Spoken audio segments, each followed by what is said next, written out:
You put me on the spot now because I've always said that Fury and Fury well. I've always said that Fury beats him well. Too big, too strong, and too good in a way. Listen, Usyk's a phenomenal fighter. After that Ngannou performance, I'm not sure now.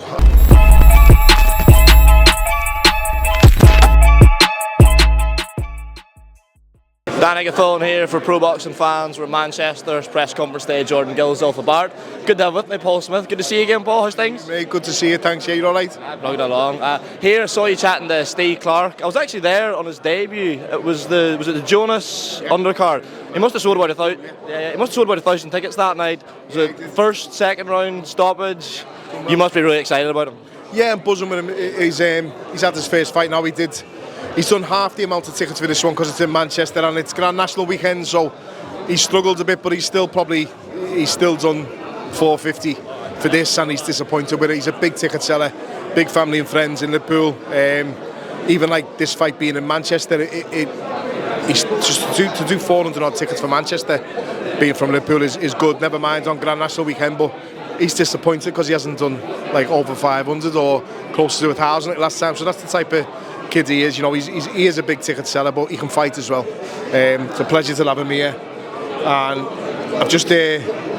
off topic, but I've just spent like 20 minutes talking with my old trainer, Billy Graham, and I love him. He's a brilliant fella, and I've introduced him to Steve. So Billy's been passing Steve a little bit of advice on as well, which will stand him in good stead in the future.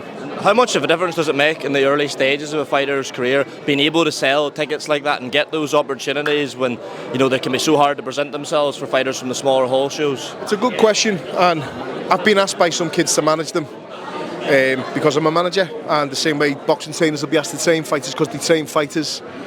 I'm a manager. I can manage fighters, but you have to be able to fight first and foremost for me to want to manage you without being big-headed. You know, I know good fighters when I see them. If you're not the best of fighters, or even if you can fight, you still have to sell tickets. You're not going to get on these promotions if you're not a ticket seller. Even the top kids with the promoters, if you're a top kid and you don't sell tickets, that promoter's taking a loss on you every time you fight. They're not going to want to put the full weight behind you. If you sell tickets when you go on, it's a no-lose gamble for the promoter. You're paying for your fight and you're probably paying for 2 or 3 other fights on the undercard. That's not the case with Steve. Steve can sell tickets and he can fight. He's ABA champion. He's boxed for England. He's been on GB. He's a good fighter, and we want to build him up to get him to where we think he can get to. But other fighters, selling tickets is unfortunately one of the necessary evils of boxing. You have to put bums on seats. You've got to be able to pack places out, you know, have a following, and it's going to help you because you can earn money that way. But if you're fighting on a ticket deal only and you're not selling tickets, you're not going to get paid. Steve's not on a ticket deal only, obviously, but the commission that he's making is more than what some of the purses will be for fights, because he's selling good tickets. He's got a good family behind him, a good team behind him now, and hopefully, fingers crossed, he can go all the way. Just moving on, Paul, every time I see you I feel like I ask for an update on your brothers, and I'm sure you get a bit sick of it, but is there anything you could tell us about Liam or Callum and a potentially return to the ring and either of them? They're both in the gym. I seen Liam, I spoke to Liam yesterday on the FaceTime last night. I seen him yesterday in the coffee shop, but it was after the gym, so he's done a session, he's trained. Callum's getting married next month, end of next month. So you had a bit of back and forth with Tunde about that. It's not back and forth. I don't even see what he says. I've got the little dickhead block, but he's just an idiot, you know, and just, you know for a fact nothing's being spoken about, so why are you putting stuff out, insinuating that it is? You're just misleading people. Boxing fans are the life and soul of boxing. They're the ones that are buying the tickets, they're the ones that are watching the fights. Why would you lie to them and say something's happening when it's not? It's not happening, you know it's not happening. Callum's getting married, so he's not talking about June the 1st because that's the day he gets married. He's not going to be fighting anyone that day. Stop trying to mislead people. If they want to talk about the fight, speak to Callum's team, you can sort the fight. It's not a fight that Callum would ever say no to and the yard.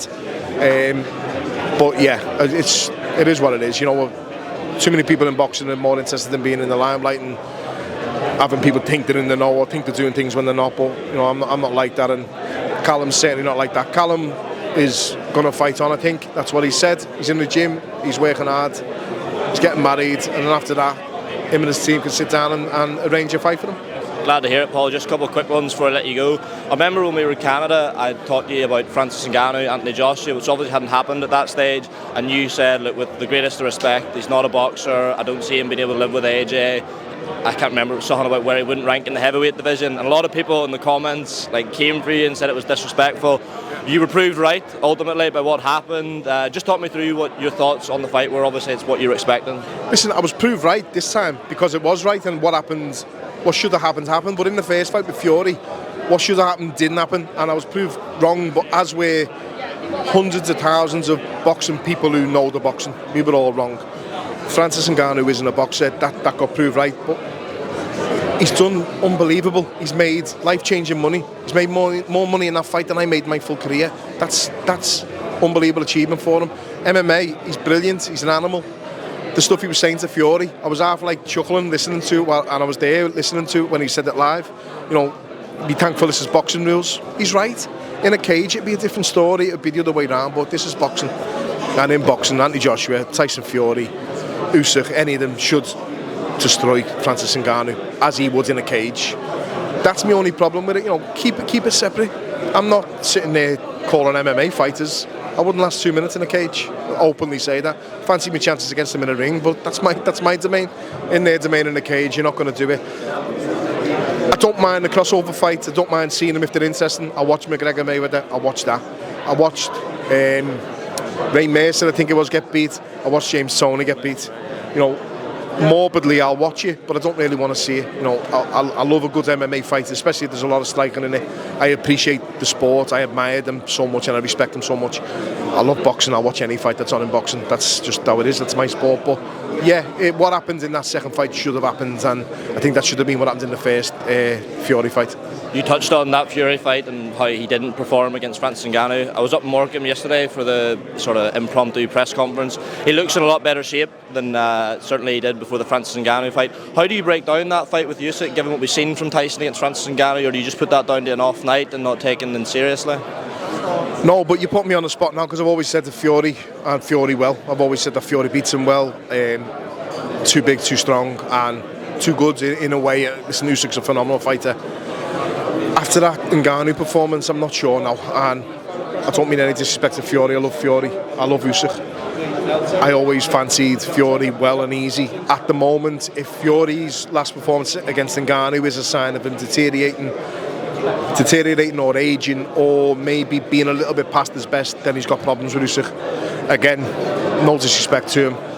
If he hasn't, and he's still the Fury that beat Wilder and that even beat Klitschko all that time ago, then I think Fury wins. But it's so hard to judge because it was an MMA fighter, if you know what I mean. I can't like look at his last fight and say, well, that's definitely him. He had a bad night against a strong man and not a good boxer in Ngannou. But was that signs of frailty or age, or was it just signs of having an off night against someone who's really unorthodox and unpredictable and just playing it safe?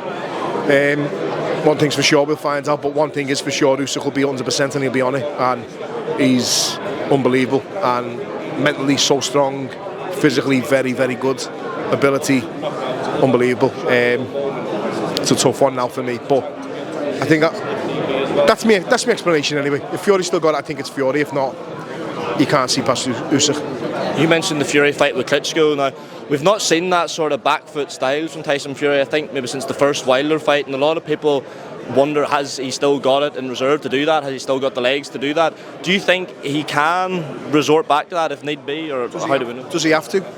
In the fight since then, has he had to go on the back foot? He probably hasn't. I'm the champion now, I've got the belts now, I'm coming for you, you know.